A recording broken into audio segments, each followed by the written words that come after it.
Bonjour à toutes, bonjour à tous, bienvenue sur cette deuxième vidéo. Nous allons calculer les efforts intérieurs ou les efforts de cohésion de notre poutre en flexion.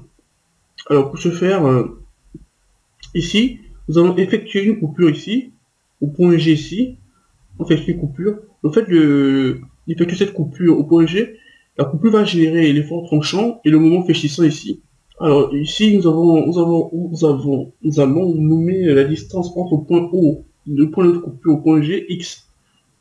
Alors ici, vu que nous sommes dans un système plan, automatiquement notre coupure va pas générer l'effort normal ici ou l'effort tranchant TZ. De même ici nous n'aurions pas le moment de torsion. Le moment de torsion qui est généré par l'effort N et le moment fléchissant ici MFY qui est généré par l'effort TZ. Donc du coup qui dit si nous n'avons pas de moment si nous n'avons pas d'effort nous n'avons pas l'effort normal ici sur notre poutre, automatiquement le moment de torsion ici est nul. Et automatiquement aussi si nous n'avons pas TZ ici, MFY est nul aussi. Donc ici vu que nous trouvons dans un système plan, nous pouvons éliminer certains composants. On peut éliminer N, TZ, MT et MFY. Par la suite ici, on va calculer, on va refaire un système statique entre les forces qui nous restent et les efforts intérieurs ou les efforts de cohésion que nous voulons calculer. C'est-à-dire ici, nous faisons ce système d'équation, la somme des forces égale à 0, la somme des moments des forces ici égale à 0, de structure.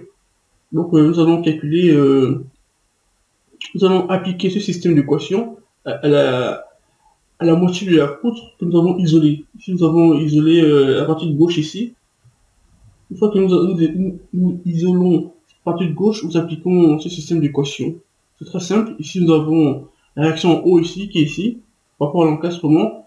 Ici nous avons plus la réaction A ici qui n'existe pas, vu que nous avons isolé juste la partie de gauche, lui à la coupure. Donc ici, en G, nous avons, comme j'ai dit précédemment, le fait de couper ici, elle génère l'effort tranchant ici, et le moment fléchissant. Donc ici, nous avons RO, qui est dû à la réaction d'encastrement ici, plus T, qui est l'effort tranchant, vu à la coupure. Donc le fait de couper cette poutre, elle a généré un effort tranchant. L'effort tranchant qui nous a permis de couper cette poutre. Aussi, de même ici, nous avons le moment R0 par rapport à 0. Ceci n'est pas nul aussi. Comme j'ai dit dans la première vidéo, le moment d'encastrement n'est pas nul par rapport à son propre point ici. Ici, le moment n'est pas nul. Puis nous avons le moment de T. Donc le moment de T ici, et ici qui est en G ici, par rapport à R0. Puis nous avons le moment fléchissant, qui est généré ici. Nous avons le moment fléchissant qui s'ajoute. Ensuite ici, nous avons, si nous projectons ces vecteurs, nous avons ici y0, ici, plus ty égale à 0. Après ici, nous avons le moment, ici nous avons le moment d'encastrement ici, qui n'est pas nul, mais le moment d'encastrement, on ne peut pas le déterminer par une équation. Le moment d'encastrement va être déterminé en fonction des autres composants. Donc ici, c'est pourquoi ici, il n'y a pas d'équation de ce moment d'encastrement ici. Automatiquement, parce que nous avons un moment d'encastrement ici, nous écrivons M0. Donc M0 qui représente le moment d'encastrement, mais il n'y a pas d'équation. Mais elle va être déterminée, ce moment d'encastrement va être déterminé en fonction des autres composants. Donc ici, le moment d'encastrement c'est M0, et le moment de T par rapport à notre repère ici, donc par rapport au point O, va être égal à OG, ici, OG qui est X ici pour nous, OG c'est X, vectoriel T. Plus nous avons le moment fléchissant ici. Ensuite, nous avons Y0 plus T, Y égale à 0. Nous avons le moment d'encastrement ici, plus OG par rapport à X, vectoriel TY, plus MG, plus le moment de fléchissant ici. Ensuite, nous avons y0 plus ty égale à 0. Nous avons le moment d'encastrement plus le moment, ici c'est le moment, ici c'est l'équation du moment l'effort tranchant. Donc nous avons OG par rapport à x vectoriel ty ici. Et nous avons le moment fléchissant. Donc ça fait y0 plus ty égale à 0. Nous avons aussi le moment d'encastrement qui est ici. Alors ici OG ici c'est x, nous avons vu tout à l'heure. Ici il y a distance OG, c'est x. Du coup nous avons x ty plus le moment fléchissant. Ici le moment fléchissant pas d'équation. Le moment fléchissant aussi va être déterminé en fonction des autres composants.